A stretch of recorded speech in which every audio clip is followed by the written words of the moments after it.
Hi everybody, today we're going to walk through the process of creating a yeast starter for your brew day. I have already gotten a Yeast British Ale yeast pack, or a smack pack, a couple days ago. It's got inside of it a little packet that contains yeast, nutrient, and some sugars. And about 36 hours ago I smacked this pack, shook it up a little bit, and then the yeast and the nutrient that's inside of here, the yeast kind of fed on those sugars and other nutrients and started giving off carbon dioxide, which is why it's all puffy. If you buy this in the brew store, it'll be flat and then it just puffs up. So that tells me that the 100 billion yeast cells that are in here, at least, are ready to be pitched or put into another solution that it can eat the sugars of. And what we're going to do is try to create as much yeast as possible to put into the beer. So in order to do that, we're going to create an environment where there's going to be some sugars, some more yeast nutrient, and some oxygen. And we're going to put them all into this Erlenmeyer flask right here. So this flask contains 3 cups of water, just tap water is fine. Into that I'm going to put 1/3 of a cup of this dried malt extract, or DME, which you can get at a brew store. And then I'm going to also add a little bit of the yeast nutrient, which is right here, about a teaspoon of it. So all of this together will give the yeast the best chance to propagate as much as possible, so when you pitch it into your beer, it'll be, the yeast will have a great chance to take hold and start eating up those sugars, making the carbon dioxide and the alcohol that we're looking for, and it becomes beer, which is a wonderful thing. So let's get started. So let's add the dried malt extract. I have about 3 cups of water in here. It has a little dried malt extract in it already, which I poured in accidentally. But you definitely want to get that DME in there before you turn the heat on, because what will happen is the dried malt extract is really sugary and it gets really sticky and almost like a cement or a mortar or something. So you want to make sure that when you pour it in, but I use like a funnel. This funnel has to be completely dry when you do it, or it'll just get jammed up and in the inside, and you'll never get the DME out without some hot water. So that said, I'm going to grab about 1/3 of a cup of dried malt extract here, and just kind of see if I can get it in there without it gumming up.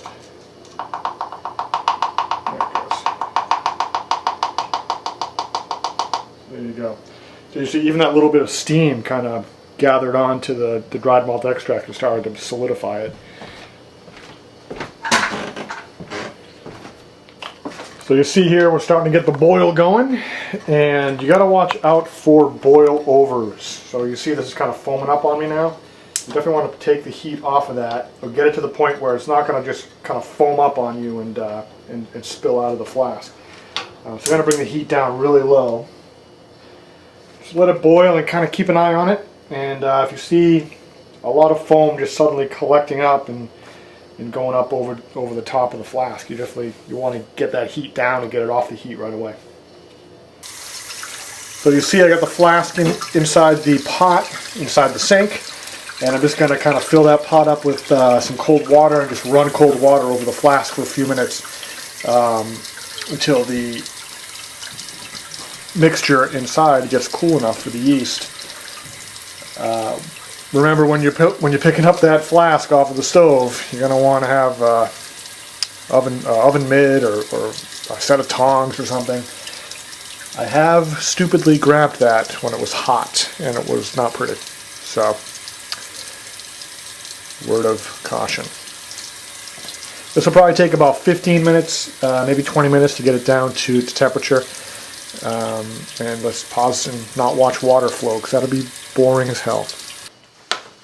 So I've taken our solution and I've added to it the contents of the smack pack, which I cut open on the corner. I just poured the whole contents in there and kind of shook it up. Just a word about sanitization. I have here some sanitizing solution, which is made with a product called Iodophor. It's an iodine-based sanitizer.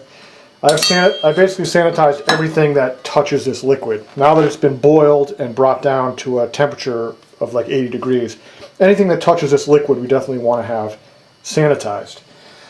So I took some of that solution. I put this sponge stopper, which is going to go on top. Put that in the sanitizer. I even sanitized the scissors that I used to cut open the smack pack. And in the smack pack itself, I actually sanitized the top of it just to be on the safe side.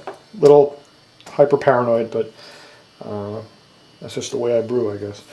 So the yeast nutrient, I added a teaspoon of that, and I added in the yeast, as I said, and I kind of just gave this guy a little shake for a while, just to kind of mix up that yeast nutrient in there. And we're going to add now, finally, we're going to add a little bit of this oxygen, just to kind of give the yeast a head start. Oxygen tanks is the kind of thing you can get at Home Depot or your local hardware store. It's basically used for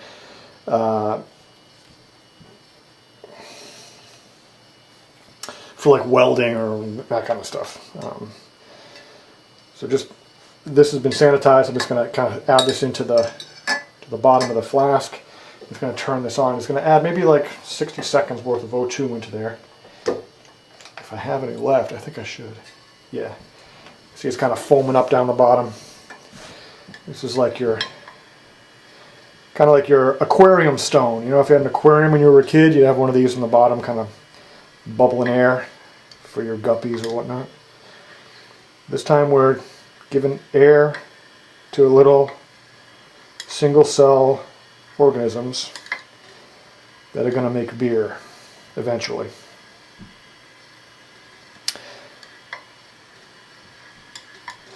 I'm sure some of the brewers out there are going to say this isn't necessary, or